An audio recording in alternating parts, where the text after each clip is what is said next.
اور لمعان رضا سے جب ہم غریب سنیوں کا دل جگمگایا تو ہمیں اور آپ کو ملا کیا؟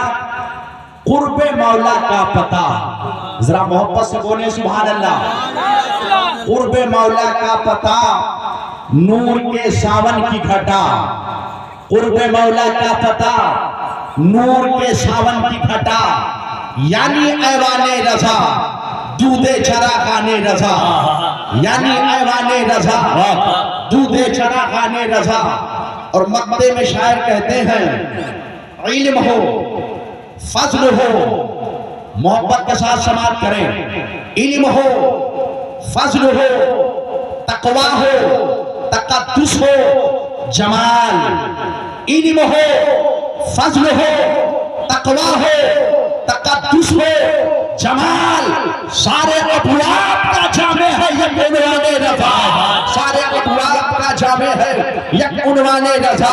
اور کیا بات رضا اس چمنستان کرم کی، کیا بات رضا اس چمنستان کرم کی. زہرا ہے کلی جس میں حسین اور حسن پھول، زہرا ہے کلی جس میں حسین اور حسن پھول.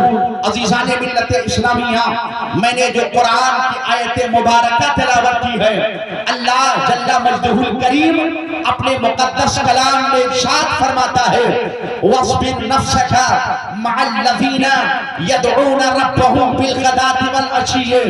اے بندے اپنی ذات کو ان لوگوں سے وابستہ کر لے جو صبح و شام رب کو یاد کرتے ہیں. عزیزان ملت اسلامیہ، یہ کون لوگ ہیں؟ یہ وہ لوگ ہیں جنہیں ہم اللہ والے کہا کرتے ہیں، جنہیں ہم اولیاء اللہ کہا کرتے ہیں.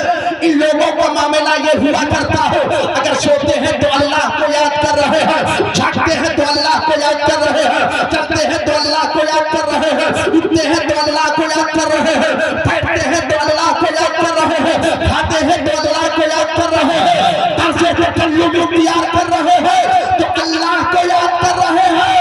ارے انہی اللہ والوں کی جماعت میں ایک ساتھ ہے جس کو دنیا تاجدار اہل سنت شہزادہ اعلیٰ حضرت سرکار مفتی اعظم ہند کے نام سے یاد کرتی ہے، جن کے بارے میں کہا جاتا ہے متقی بن کر دکھائے اس زمانے میں ایک میرے مفتی اعظم کا تقویٰ تھا. نعرہ تکبیر، نعرہ رسالت، فیضان بلگرام شریف، فیضان اہل بیت.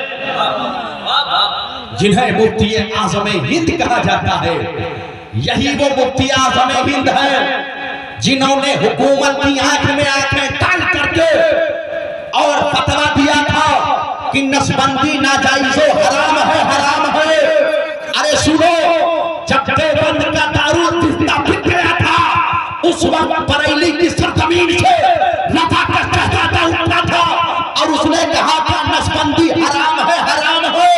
ارے بریلی نہ کسی سے ڈرتا تھا، نہ آج ڈرا ہے، نہ ڈر سکتا ہے. حکومت کی